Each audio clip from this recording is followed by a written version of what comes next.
We wanted to experiment with shooting classic sci-fi movie effects in a practical way. With the new iPhone 13 Pro, we're able to capture them more cinematically than ever before.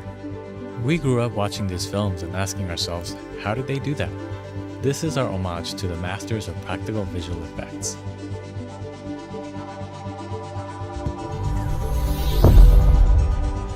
There's an iconic scene that you see in a lot of space movies. Where all the stars stretch into long lines and just like really fly past the spaceship.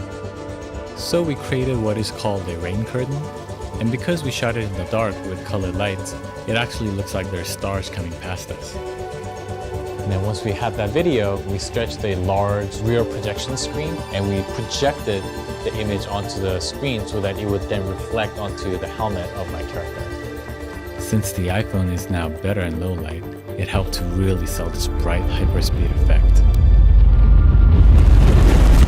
A lot of sci-fi movies take place in outer space. Since we couldn't actually go into outer space, we had to create these planets ourselves.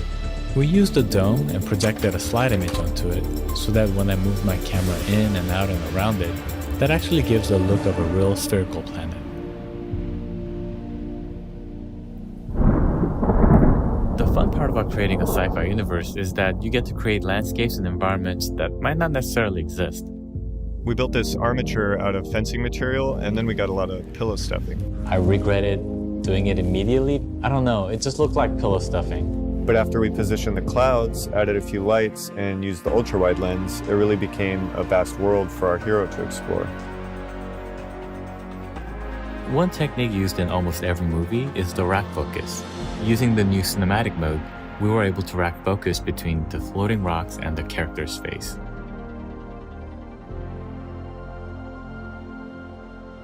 Originally used in live theater, this effect is called Pepper's Ghost.